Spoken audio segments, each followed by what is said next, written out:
ஓம் ஸ்ரீ குருப்பியோ நமக. ஓம் சக்தி பராசக்தி. அனைவருக்கும் வணக்கம். நான் உங்கள் அஷ்டலக்ஷ்மி. நாம இன்னைக்கு ரிஷப ராசிக்காரர்களுக்கு இந்த விசுவாவசு வருடம் என்ன மாதிரி பலன்களை கொடுக்க போகுது அப்படின்றத பத்தி தான் பார்க்க போறோம். விசுவாவசு வருடத்தில் உங்களுக்கு 6ல சந்திரன் நிற்க இந்த வருஷம் பிறக்கிறது. சரிங்களா? சந்திரன் டு சந்திரன் எண்ணுனீங்க அப்படின்னா 2 பேருமே 6, 8 சஷ்டாஷ்டகத்துல நிற்கதான் இந்த வருஷம் பிறக்குது. அப்படின்னா நம்ம என்ன செய்யணும்? தாயாருடைய உடல்நிலையில கவனத்தோட இருக்கணுங்க. வேற ஒன்றும் இல்லை. மற்றபடிக்கு இந்த வருஷம் உங்களுக்கு மிகப்பெரிய நல்ல மாற்றங்களையும் ஏற்றங்களையும் சர்வ நிச்சயமாக உறுதியாக கிடைக்கக்கூடிய வருஷமாகத்தான் இந்த வருஷம் உங்களுக்கு இருக்க போகுது. ஏன் அப்படின்னா லாபஸ்தானத்துக்கு ஏற்கனவே சனீஸ்வரன் வந்துட்டாருங்க. உங்களுக்கு பிரச்சனை கிடையாது. ஜென்மத்துல இருந்த குரு இது வரைக்கும் பாடா படுத்திட்டாரு. எப்பயுமே இந்த ரிஷப துலாத்துக்கு குரு எதுவுமே பண்ணாம விட்டாருன்னா நல்லதுன்னு சொல்லலாம். இவர் வேற அங்க உட்கார்ந்துட்டு நிறைய பிரச்சனைகளை கொடுத்துட்டாரு. அந்த நிலையானது மாறப்போகுது. இந்த வருடம் நீங்க இன்னும் மேலும் 2 பெயர்ச்சிகளை பார்க்க போறதுனால இந்த வருஷத்துல உங்களுக்கு நல்ல மாற்றங்கள் ஏற்பட போகுது. சரி, குருவும் சனீஸ்வரனும் நல்லது பண்ண போறாங்க. பட் ராகு கேதுவை நம்ம எடுக்கணும் இல்லைங்களா? ராகு கேதுக்கள் மிகப்பெரிய ஒரு மாற்றங்களை உங்களுக்கு கொடுக்க போறது கிடையாது. இருந்தாலும் ரிஷபத்திற்கு ராகுவானவர் பொதுவாகவே பெரிய பாதகங்களை செய்ய மாட்டாரு. இவங்க 2 பேருமே அது நீச்சமாகிற இடம் தான். இருந்தா கூட பெரிய லெவல்ல பாதகத்தை ராகு செய்ய மாட்டார். ஆனா கேது செய்வார். ராகு உங்களுக்கு 10ல வராரு. தொழில்ல கொஞ்சம் மாற்றங்கள்லாம் ஏற்படுத்துவாரு. இருந்தாலும் 4ல வரக்கூடிய கேதுவுனால கொஞ்சம் நீங்க வெளிதேசம் பயணம் போகும் பொழுது ஒரு உஷ்ணம் சம்பந்தமான பிரச்சனைகள், ஏன்னா அவர் வரதே உஷ்ண வீட்டுக்கு தான் வராரு. அவரே உஷ்ண கிரகம், அவரும் உஷ்ண வீட்டுக்கு வராரு. அதனால உஷ்ணம் சம்பந்தமான நோய்கள் ஏற்படக்கூடிய நிலையும் இதுல இருக்கு. ஸோ இந்த வருஷம் உங்களுக்கு பாத்தீங்க அப்படின்னா லாபஸ்தானத்தில் இருக்கக்கூடிய சனீஸ்வரனும் 2ல் வரப்போகின்ற குருவும் நல்ல நிலைப்பாடுகளை உங்களுக்கு கொடுக்க போறாங்க. இருந்தாலும் 6ல சந்திரன் இருக்கிறதுனால அம்மாவுக்காக கடன் வாங்கக்கூடிய சூழ்நிலையும் அம்மாவுடைய ஆரோக்கியத்துல கவனம் எடுக்க வேண்டிய சூழ்நிலையிலையும் இந்த வருஷம் நீங்க இருப்பீங்க.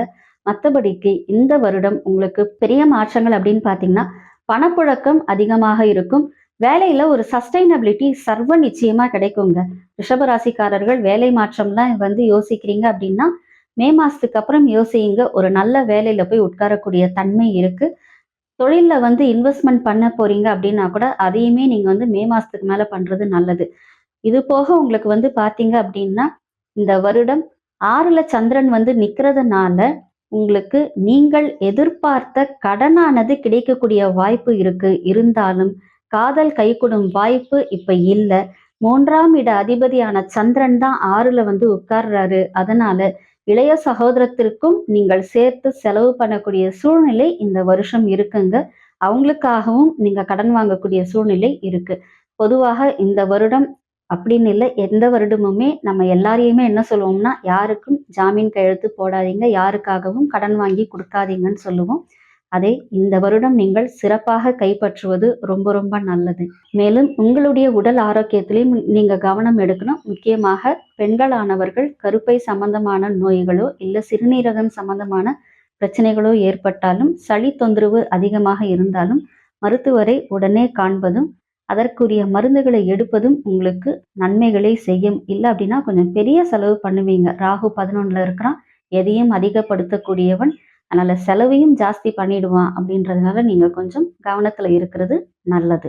ராகுவானவர் 10க்கு வந்ததுக்கு அப்புறம் பாத்தீங்கன்னா தொழில ஒரு நல்ல மாற்றங்களையும் ஒரு புதிய முயற்சிகளை நீங்க எடுக்கிறதுக்கான விஷயங்களையும் பண்ணி கொடுத்துருவாரு. அதனால கவலைப்பட வேண்டாம்.